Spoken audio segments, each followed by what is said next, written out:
Project Lawful aka Planecrash by Arwayne aka Eliezer Yudkowsky and Lintamande.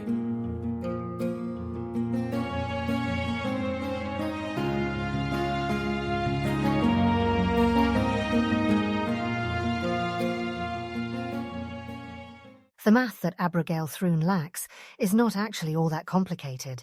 It's just the notion of a mixed strategy in an adversarial equilibrium. Once you've fixed a probability distribution over your adversary's probabilistic models of you, there's some mixed strategy that brings maximum expected dismay to all the probable people your adversary might be, given your beliefs about how they're unsure of what the reality is and unsure of how many layers deep you might go. Correctly modeling that you'd randomize in choosing layer depth in order to make the problem as hard as possible for their beliefs about your beliefs about their intelligence to solve.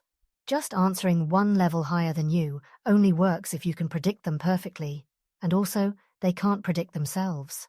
Once you phrase it that way, it's obvious that any deterministic rule would make things too easy for the adversary if they correctly guessed that you'd reason that determined way.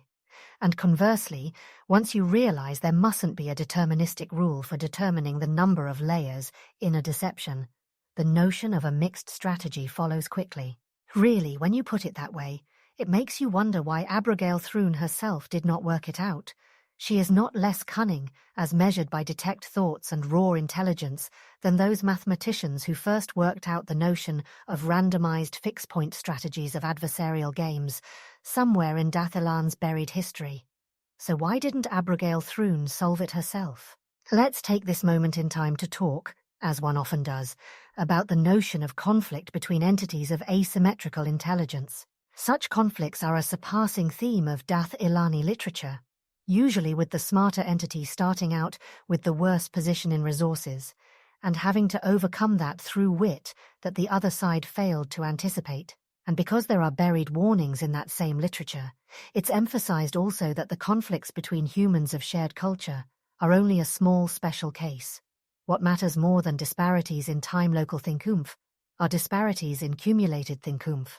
When you get into a contest of intelligence with one of your contemporaries, it's really two tips of one iceberg that are fighting each other. You and they are each the inheritor of a roughly equally vast body of ancestral thought and literature, and then they did a little bit more thinking of their own on top of that. Even if you're exploring some entirely new territory to your shared culture, you'll be coming in with similar concepts of math, science, how broadly and basically to think. At least that's how it is in Dathilan, where people wouldn't just not learn probability theory or the litanies of known heuristics and their exploits. There, most people do start out with a common broad base of basic knowledge. Dath Ilan, in the course of making sure that everyone gets all the boosts they can, does tend to eliminate that source of variance in advantage. Abigail Throon, wearing the crown of infernal majesty, is decently smart as an individual.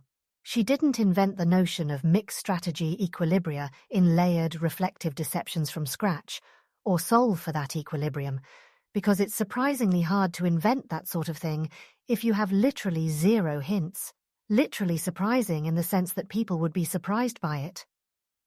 Most Dathilani would be shocked out of their heavily technologized shoes to learn how late in their history probability theory was invented, far after the dawn of agriculture, and even after the dawn of gambling, as turned out to have motivated the question.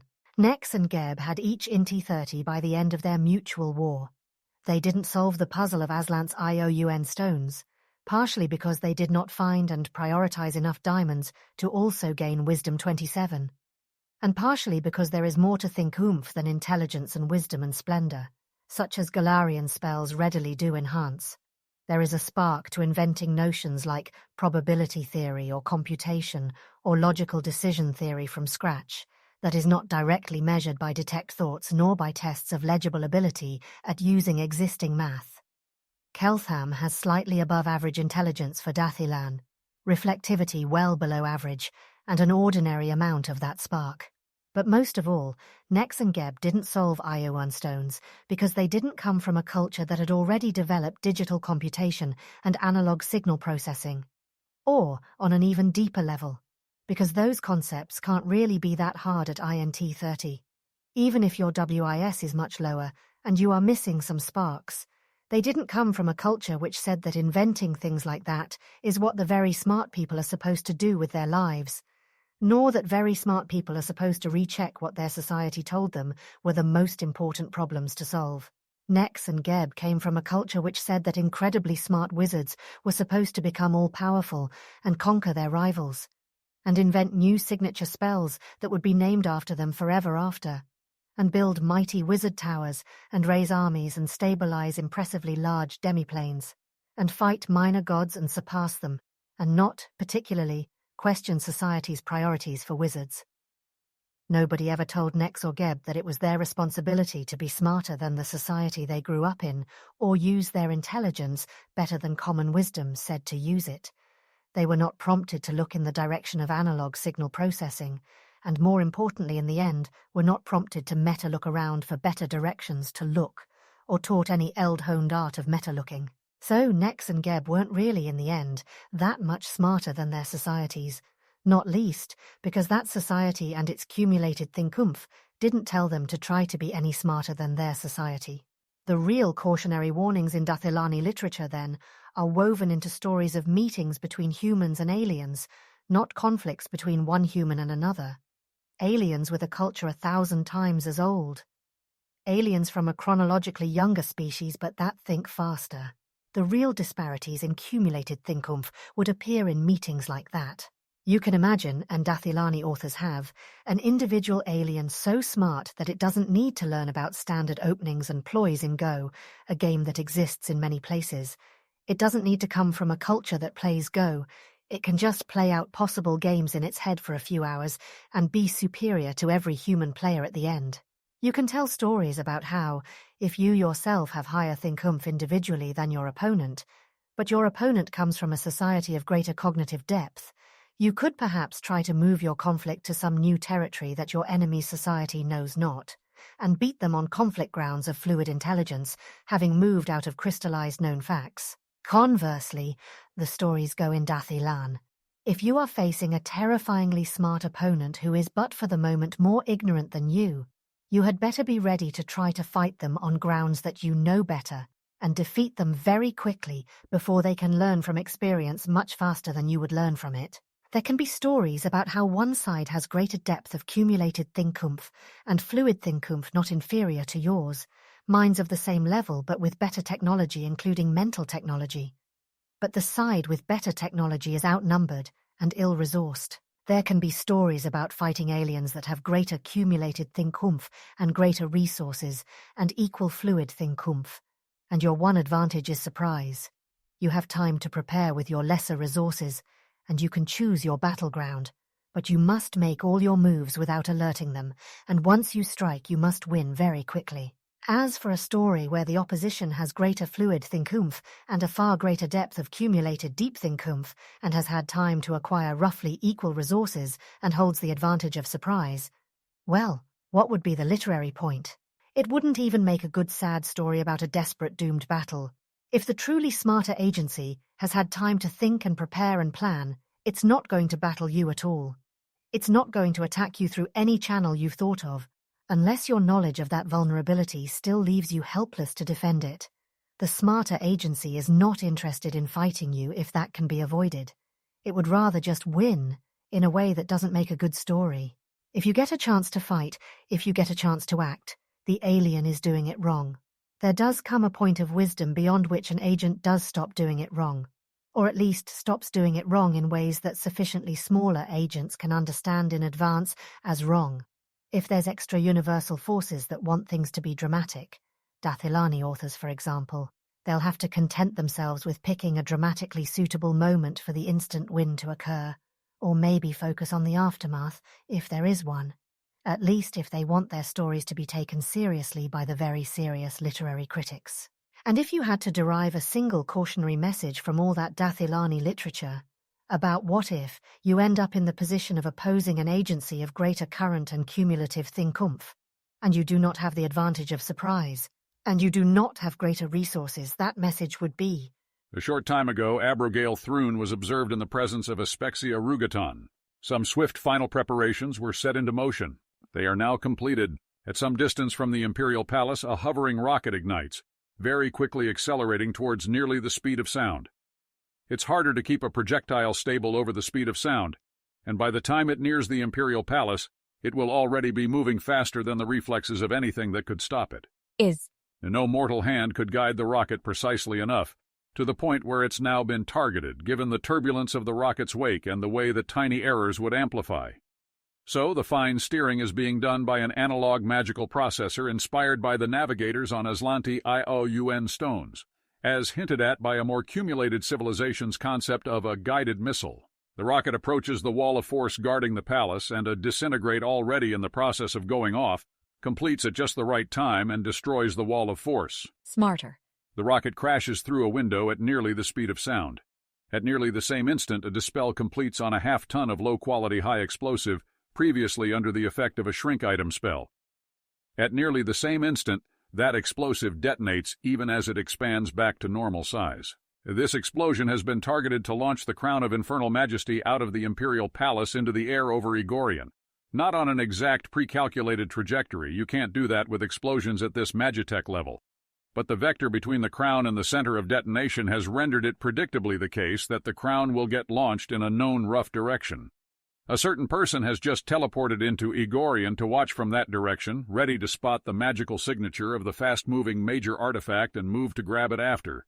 Abrogale Thrune and Aspexia Rugaton have impressive resistances and saves and protective magic items, none of which mattered any more than the palace's security precautions mattered. A half-ton of explosive going off in the same room isn't a combat attack, it's just you being dead. Don't. It's not her first time dying. Not her first time waking in hell in company of the devil who holds her soul as custodian for Asmodeus. But along with everything else, it means that the crown of infernal majesty has been abruptly removed from her. It's that, more than the shock of being dead, that she struggles to recover from in that moment of surprise.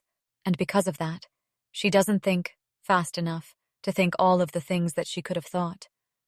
Those devils that deal at all with mortals in their tedious, unpolished form are not held in particularly high regard among devils.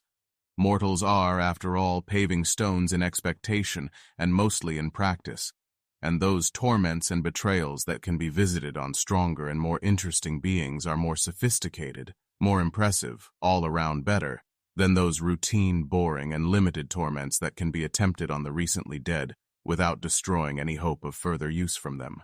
There is another reason why such devils are held in less regard, and it's that they have to pretend the mortals are interesting and important and impressive, at least a little bit, to lure those mortals into signing their souls away, to give those mortals a tiny fragment of a line with which to trick themselves into believing they matter. They can call the mortals worthless worms, of course, but they have to do it in a tone that concedes that this great devil is here, after all, treating with them. Mortals love that. Abrogale. Thrune, too, is generally to get a warm welcome on arriving in hell, because her presence is likely temporary, and her loyalties need to be permanent. Abrogale Thrune, too, is certainly smart enough to know that the greeting she gets on arriving to hell, with hope of resurrection, is nothing like the greeting she'll get when she falls to them forever. But still, she's a mortal, and like most of them, she thinks she matters, and feeding that little delusion of hers is critical to not losing her entirely. So the senior contract devil in possession of Abrogale Thrune's soul pauses in his conversation when Abrogale Thrune arrives, much as it galls him, and turns from the beings that actually matter to the disoriented shell of this mortal, and says, "Well, well, I take it this one wasn't on your schedule." He's reading her mind, of course, in case she has the expectation she won't be resurrected and he can drop the farce, or in case she's in a mood where he can light her on fire and then claim later it was for her own good, really. Her sorcery is not about her, a gaping hole in place of what is, at eighth circle, more a part of herself than her own hands. Schedule. Devil talking to her. She's dead. Being dead wasn't on her schedule? That doesn't sound right. Aspexia was just worried that she hadn't been assassinated. Keltham killed her. She doesn't even know how, didn't feel it. She was in her own palace. Clever boy thinks the part of herself that, without a whole coherent mind in control of it, thinks such things, remembered condescension mixing with a touch of actual admiration. But does that count as it being on her schedule? It's complicated, her mouth says regally. Tedious, mortal, complicated? Or is there something in your latest complications of interest to hell? Actually, think of that, but don't speak. Someone's attempting to scry them. It is trivial enough for a devil to shut down a scry on his own person or his own slave, but not obvious he'd care to. Perhaps these are Abigail's allies and serve hell, and if not, well, Abigail's enemies can see her in hell if they like, and if they look again next week and she hasn't been resurrected, what they see will be a great deal more fun. Interest too. Hell? Her life has been so enormously complicated that she doesn't know where to start. Isn't prioritizing in this scrambled state. With 6 int missing from herself, all the endless complications feel like a ruined tower collapsing down into a heap of stones. Her mind goes to the most recent complications, possible layers of what Keltham could be trying to trick her into believing, about whether he leveled from his fight with a thing from the dark tapestry, about diamonds and the city of brass. No, Hell already knows about that. Hell was first to inform Cheliax.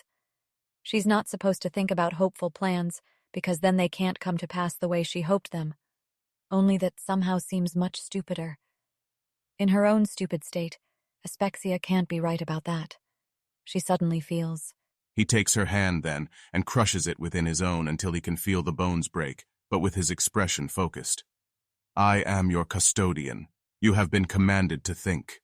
It helps, but not instantly. Seconds go on ticking while she focuses on the pain, lets it wash through her and remind her that she is failing to impress. 1 second, 2 seconds, half a round, her thoughts collect. Aspexia Rugaton was there. Is she dead too? Yes, because the attack wouldn't have been timed like that otherwise.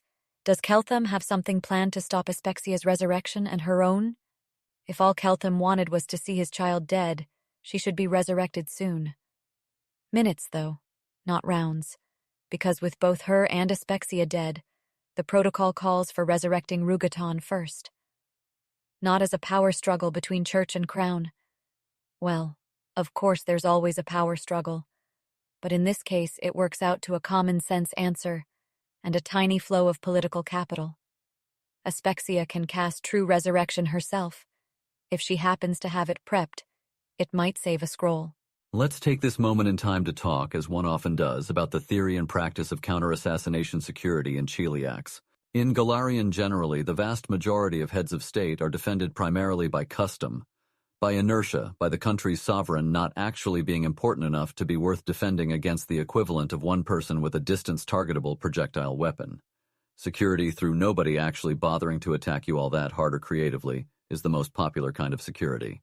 The Queen of Cheliax, Abigail Thrune II, is one of the rare exceptions to this rule. From the standpoint of, say, the Church of Iomedae, Abigail Thrune makes Galarian significantly worse just by existing, and if she stopped ruling Cheliax, her replacement would probably not be equally creative and dynamic. Iomedae's church would pay a lot of money to any creative person who managed to kill Abigail Thrune in a way where she didn't come back, or better yet, to anyone who could take the crown of infernal majesty permanently off the board. So Abigail Thrune's personal security model centers around the presumption that the attacker's primary goals and the primary negative outcomes that Cheliax wants to avoid are 1. Somebody taking Abigail Thrune down in a way that true resurrection or at ultimate need miracles and wishes cannot fix. Soulbind, most obviously, and then getting away with the soul gem. Just having a demon worshipper maledict her to Abaddon would not suffice. If you are willing to pay enough, you can wish back a maledicted soul. If the body was destroyed, you can wish up another body first. You'd need to do that before her soul was eaten, but unless you are really dawdling about this, there will likely be time. Similarly, to have a demon consume Abigail Thrune in the process of an assassination would require quite a lot of time during which Cheliax had not caught up with you. Still, it wouldn't do to let Abigail Thrune or her soul gem get teleported onto the front doorstep of the House of Oblivion. 2. Getting the crown of infernal majesty permanently out of Cheliax's reach, presumably out of the reach of Hell and Asmodeus. This isn't going to be easy. Asmodeus can definitely see the crown wherever it goes. Putting the crown into a bag of holding and tossing the bag into a portable hole, which usually suffices to lose a thing forever in the far distant astral plane, is not nearly going to suffice here. But if you can get the crown to heaven, that might do it. Even if Asmodeus could pay heaven to get it back, the payment would be huge enough that the injury to evil would be vast. Paladins would offer their souls for it, and in the aftermath, Abigail Thrune would no longer be queen, or much of anything at all. All of this points to a security model that centers on keeping Abigail Thrune where she is rather than alive. The queen is not without her defenses, over and above the crazy levels of protection from the crown of infernal majesty. But this is because while the queen is alive, she can better stay in one place and defend her crown and her soul. Defending the queen's life isn't the point the same way. That's a raised dead issue, or at worst a true resurrection, or at real worst, a matter of wish and miracle. So long as she's not inside a gemstone. If the assassination is taking place outside the palace, the threat model then is an attacker who has a plan for making off with a gem containing Abigail Thrune's soul, or with the crown of infernal majesty, or less likely, kidnapping her living body. The full details of Abigail Thrune's security entourages outside the palace would be lengthy, and of course heavily classified. But a primary element of her personal security is that Abigail Thrune's entourage will be decorated with telepathic bonds and status spells. Someone on the other end of those will be in telepathic range of Gorthoklek, who will promptly greater teleport in, not to that exact location, as will obviously be teleport trapped by at least one side of the security game. Gorthoklek will teleport in above and dive quickly. Abigail Thrune does sometimes appear in a place without heavy security. Life would be less fun for her otherwise. But when she does, she goes mind-blanked and never ever lets it form anything resembling a predictable pattern. The one competent security on her personal guard invariably tears her hair out anyways. Abigail Thrune's counter-assassination security model has also obviously considered an attack on the queen inside her palace's forbiddance. There's just way too much weird shit in Galarian for it to be realistically possible to keep everyone out of a place. The advantage to the attacker in this case will be that Abigail Thrune will be less prepared than when she ventures outside, without a dozen protective spells that are too bothersome or too expensive to constantly redo. She also will not be able to immediately dimension door or teleport away, because of the palace's forbiddance. Gorthoklek cannot immediately greater teleport to her side. The attacker's primary disadvantage is the forbiddance, and the security model assumes that the attacker's primary goal is getting outside of the forbiddance, carrying a gem with the queen's soul or her head still wearing the crown, or both. Permanent walls of force are very expensive. One-time walls of force rather less. If the queen's status indicates that she is severely injured or dead while inside the palace, multiple layered walls of force and several other complicated measures will spring up to enclose the palace forbiddance almost immediately. Other security measures are then invoked with the aim of sweeping the enclosed volume inside the countermeasures before they run out of time and come down. Against an attacker determined to hide and ride out Cheliax's supply of temporary enclosures. An attacker trying to hide probably has the queen's soul gem. The crown should be impossible to hide. Of course, security has not failed to consider the possibility of the forbiddance itself being taken down by a dispel from Nefreti Klapati or a mage's disjunction.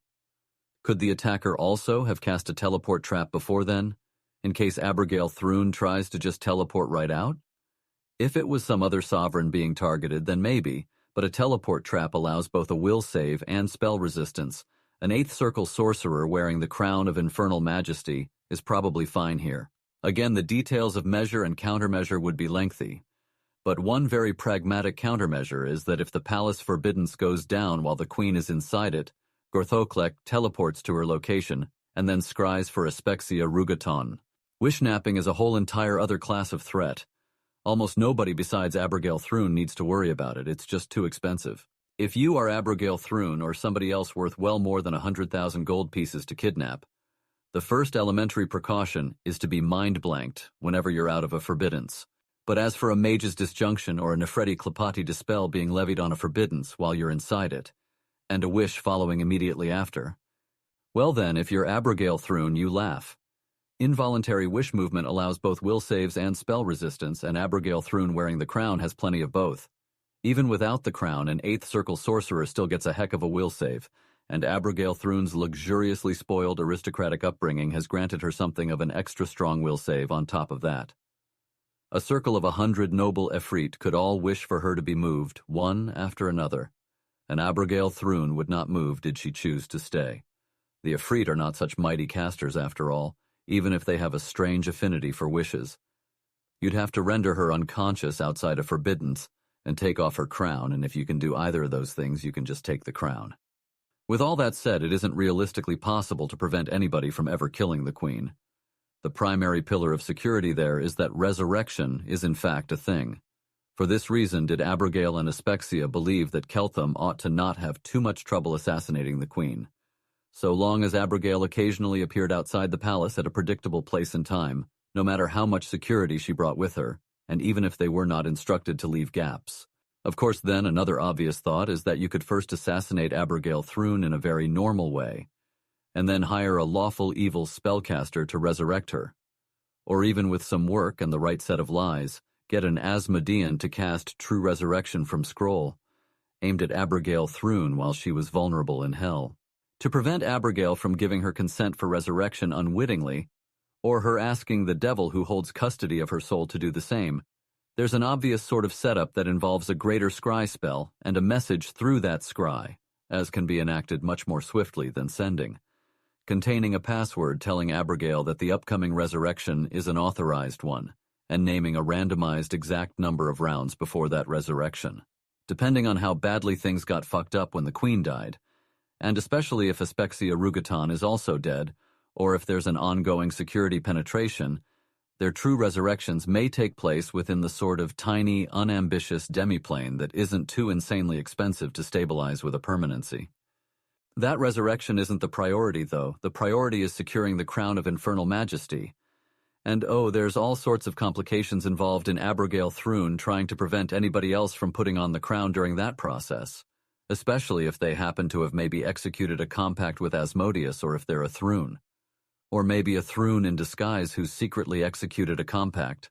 The only reason why that resurrection should happen shortly, if nothing has gone wrong, is that the resurrection process doesn't depend on the crown securing process. The res can proceed in parallel as soon as the process for trying to get Aspexia Rugaton to do it fails, and the find Rugaton process is on a sharp time bound. But if all Keltham wanted was to still his child, he would not have tried, probably succeeded in killing Rugaton at the same time. Abigail doesn't see it yet. The reason. But there must have been a plan. A flash of disoriented horror and dismay. Would Keltham take the crown, to cast into heaven, or wear himself? No, that's madness. It would have been Carissa. Obviously Carissa. Surely Carissa. As the motive power, she'd never let the crown be thrown into heaven like garbage. If, with Abigail dead, Carissa compacted of Asmodeus can lay her own hands upon the crown of infernal majesty, then Carissa wins, obviously, if she can prove her continuing Asmodean loyalties to the Most High beyond all doubt, and has strength enough to force skeptical Eighth Circle wizards to kneel to her. And otherwise there will be a horrific mess. None of this is very interesting if you are a devil. Mortals can have their mortal power struggles. He dismisses the scry with an irritated flick of his tail. Whether it is Abigail's allies or her enemies, they've seen enough, and squeezes her hand further as it seems to be salutary so far. You may speak aloud, he says. Sometimes mortals can think more clearly that way. And then suddenly Abigail Throon is somewhere else. Wishes don't obey all the usual rules for resurrections, which is why they can beat maledictions and in some cases temporarily infernal contracts, if the contracted didn't die of old age. But wishes do get will saves if they try to resurrect you without consent. Even in death, some pissant Afridi cannot just yank Abigail Throon back to life against her will, and a petitioner in the afterlife who does not consent might also be assisted by the authority of that plane in resisting. Usually would be if that plane wants to keep that petitioner. Hell can't go around wishing its enemies out of heaven for funsies, or vice versa. But there were 3 wishes remaining of 15 wishes bought with a soul. And if you are a damned petitioner making a will save against a pit fiend, the usual rule is that the pit fiend wins. Abigail Throon is currently looking up at an expressionless pit fiend towering over her. And alive. And greater cursed. He can't just do that. Abigail gets a will save. She should have gotten a will save. And why can't she move? Why can't she cast? Why does her mind suddenly have this awful, hollow, empty feeling where her drive, her core should be, to call down flame and ice? The procedure for revival via wish, if you need to beat some unusual impediment to resurrection using a tremendous amount of money, involves using one wish to recreate the body and a second wish to revive it. Though the first wish, in this case, could just be carried out in the city of brass before going to hell for the second. Thinking about it, this implies a phase of the process where a lifeless Abigail Throon body is just lying there all vulnerable-like. Before revival, her lifeless body was bound in fetching-looking chains of magical steel. And also, this new body comes pre-equipped with the following magic items. Amulet of Held Person, casts Hold Person on the wearer. Prerequisites, Hold Person, bestow curse, craft wondrous item. Crown of Splendorlessness, and 12 to Splendor, as if subjected to Greater Bestow Curse. Prerequisites, Greater Bestow Curse, craft wondrous item. Tiny Sword of Will, save failure, 10 to all will saves.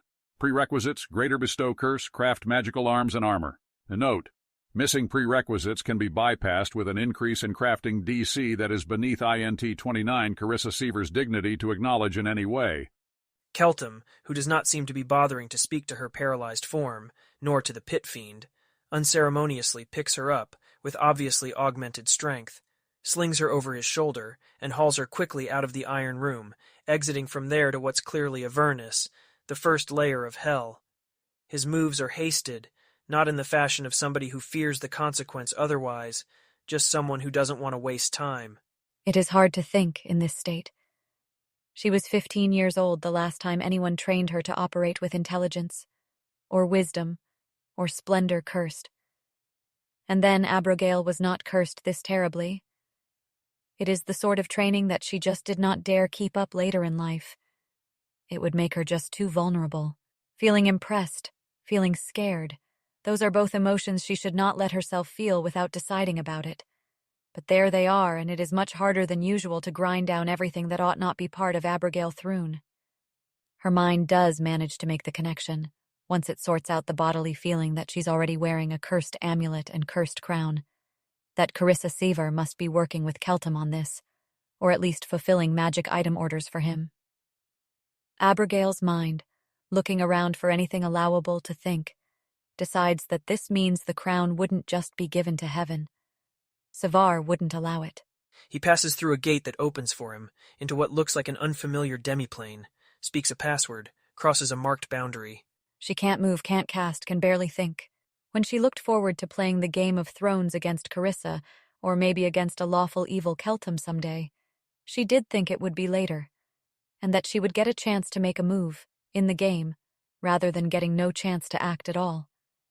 Her mind does not let itself think any thoughts like, lost the game or not Queen of Cheliax anymore.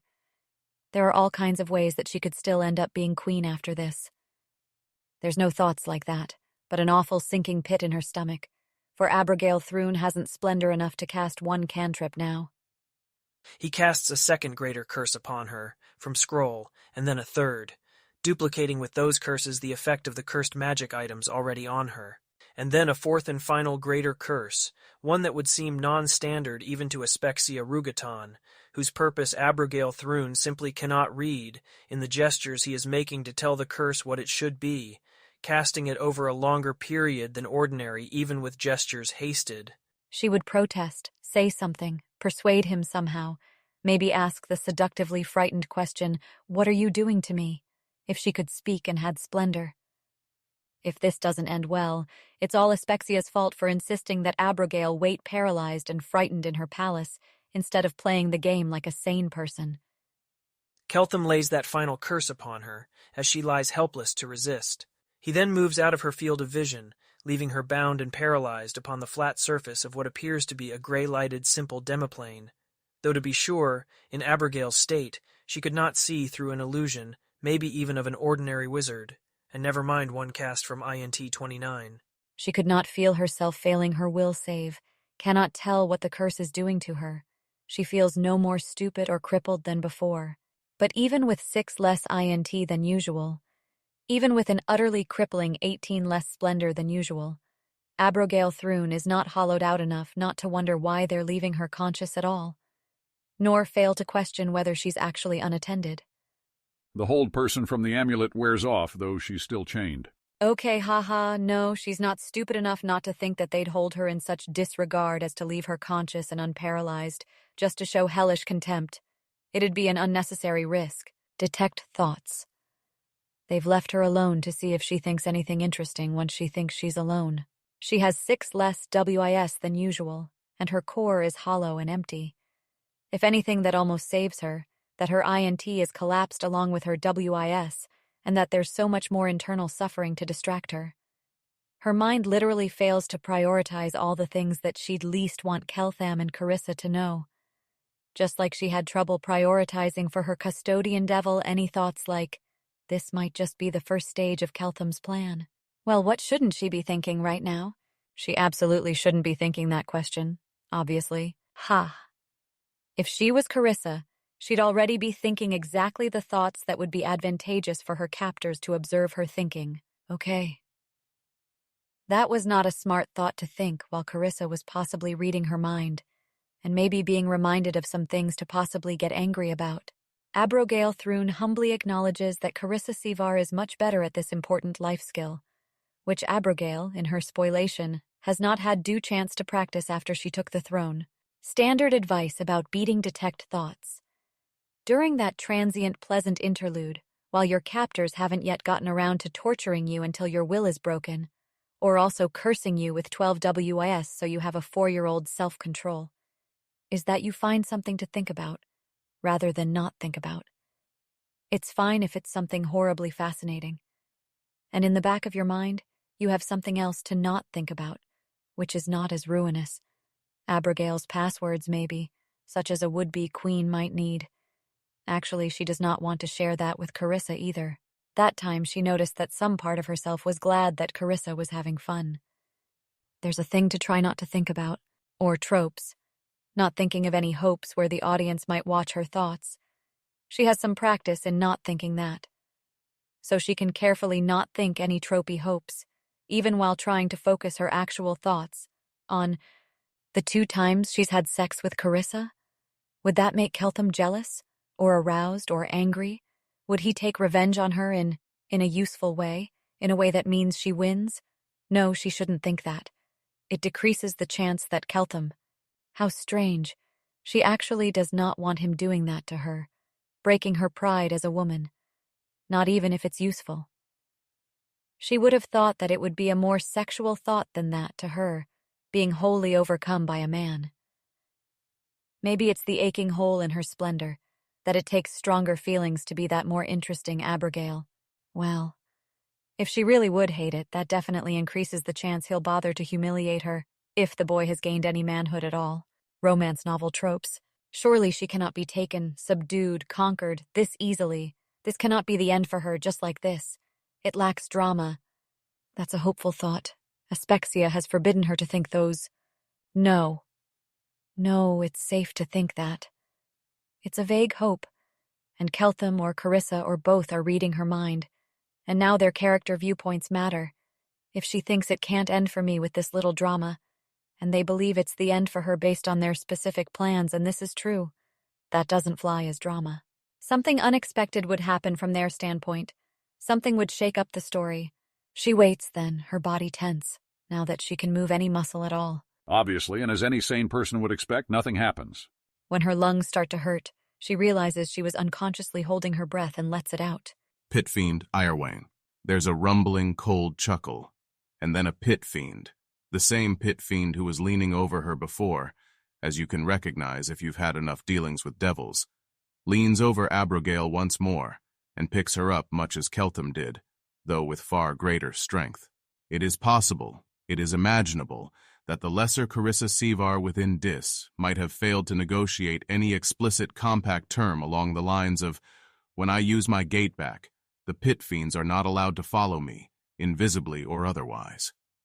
It is not the sort of thing you'd imagine a pit fiend to bother doing if it wasn't an effortless cruel prank to play while you were right there. Or the lesser Carissa might imaginably have thought, especially if she feared her own true loyalties, that a faithful subject of Asmodeus ought not want to impede a pit fiend, if something mattered that much to Hell's third tier of nobility. Hell does like its little games, you could say, especially when it comes to granting wishes that are the least bit interesting. Ha ha ha, yes, she did it, she finally did it, she did a trope. No, that's definitely a bad thought. That's hope. Now what terrible thing happens to her as a result of thinking that? Also, why is she worth a pit fiend's trouble to rescue? Abigail knows the answer almost as soon as she thinks the question. This isn't about her. The pit fiend turns to where Keltham now stands visible, rumbles in Taldane. Where is the crown of infernal majesty? It doesn't add any threats, possibly because threats are a superfluous part of speech when the sentence is spoken by a pit fiend. Keltham replies to it in infernal with unchanging expression. You stand on territory governed by compact recorded by the Erinyes Lurilatha between Keltham of Elsewhere and Asmodeus the Prince of Hell and Ottomans the Preserver of Creation. He is holding up a sheet of parchment, inscribed with ornate infernal letters. Abigail can hardly crane her neck to see it, and she is no longer smart enough to memorize the contents at a glance if she could. I am forbidden to take from this place what is yours, the pit fiend's voice replies in that same language. What you win from mortals and devils may be yours, but this sold itself to Asmodeus, and is Asmodeus's. I so rule. This is a matter between myself and two gods, and neither I nor they designate you as arbiter in how Asmodeus's part governs you. The pit fiend's voice deepens. There is a tangible power to it when it speaks. And yet I am taking this back to hell, and that is reality, and there is no meaning for you in considering any other possibility. Then perhaps I shall leave this place and tell Lurilatha why, so that Asmodeus can explain to Odelmans how and by who their ongoing compact with me was broken, as I judge it. Where is the crown of infernal majesty? In a safe place. I, who was cleric of Abadar, had meant to offer that crown to hell at a fair price. To that price I will add the return of what you now take, and a penalty. The price of disrespect will be extracted from you in due time. The pit fiend, with its power strong about it, pulls the cursed crown from Abigail's head, the magic yielding without visible effort to it. Pulls the cursed amulet from over her neck without damaging it, strips the chains from her, and also the tiny sword woven into her hair, and drops them upon the ground. Here is all that is yours. Placing her where she could be retrieved by me, after a ruling by an agreed arbiter, would guard against Asmodeus being irrevocably forsworn to the god who guards all creation. The pit fiend does not dignify this with an answer, but turns and strides out of the forbiddance. Abigail was brought inside, to the edge of the demoplane. There's the sensation of the pit fiend plane shifting, then plane shifting again, followed by the sensation of an ordinary teleport. Abigail does not know where in Dis she has been brought, but it is easily recognized as a fortress of Dis to anyone who has traveled there. The pit fiend hands her over to a lesser devil that guards the gate of that fortress. If there are instructions spoken, they are conveyed telepathically and not for mortal ears to hear. This is probably still, on net, a good thing. The pit in her stomach has fallen only half as deep now. She doesn't know what Keltham wanted of her, and he might be able to buy a disgraced queen with the crown. She has not escaped from his grasp, if she matters to some plan of his.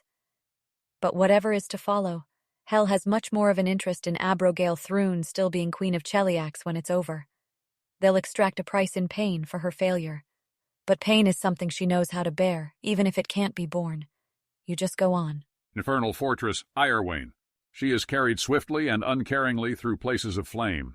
When her living form chokes once too often on the air, despite a fire resistance she was given early on, she's hauled aside to some unfamiliar higher devil who bothers to lay a more comprehensive protection on her. She wishes that someone would undo the curses on her. She does not ask it aloud. This is hell. There cannot have been a way that this is all part of some other plan by Keltham and Carissa, can it? The mysterious fourth curse laid on her. Maybe she's set to explode curses should really not be able to do that, and Keltham has no reason to so offend hell. The thought that the pit fiend actually violated a compact by taking her, that this could be Keltham's plan, is mulled for only a few moments before being rejected as utterly impossible. Mortals may make mistakes like that. Greater devils whose actions reflect fully on Asmodeus simply would not make that mistake. It's only as she's thrown into what seems to be her final destination, a slave's holding cell of that fortress, where a mortal could live for a time if for some strange reason they were not being killed, that the thought finally occurs to her. Discern location remains a thing in Golarion. Mind blanks are expensive, and fighting Gorthoklek is risky.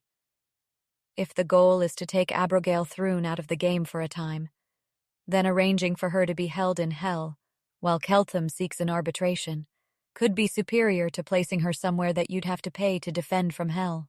If that's all Keltham is doing, it will be good news, so she had best not hope it.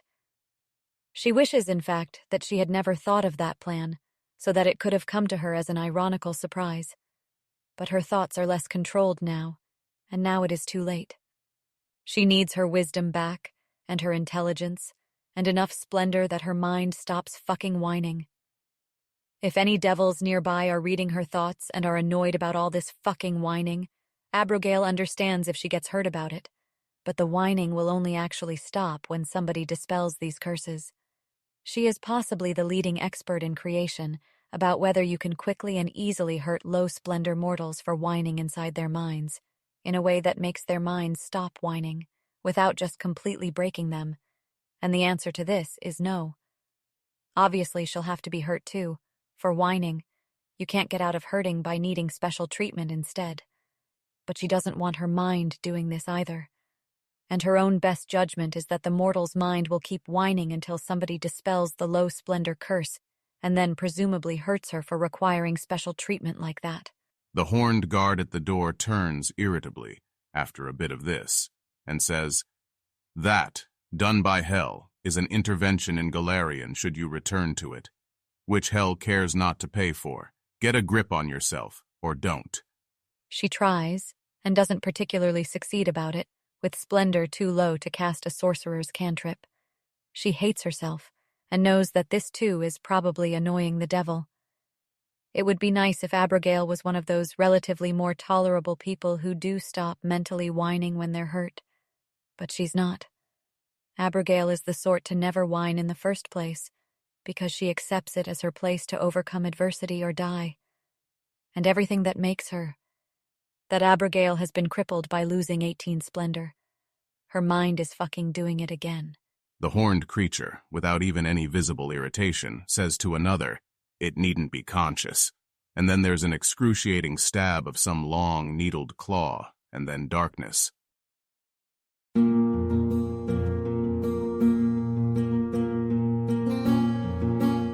If you wish to support this AI reading and others like it, please visit patreon.com/AskWhoCastsAI. Any help is appreciated.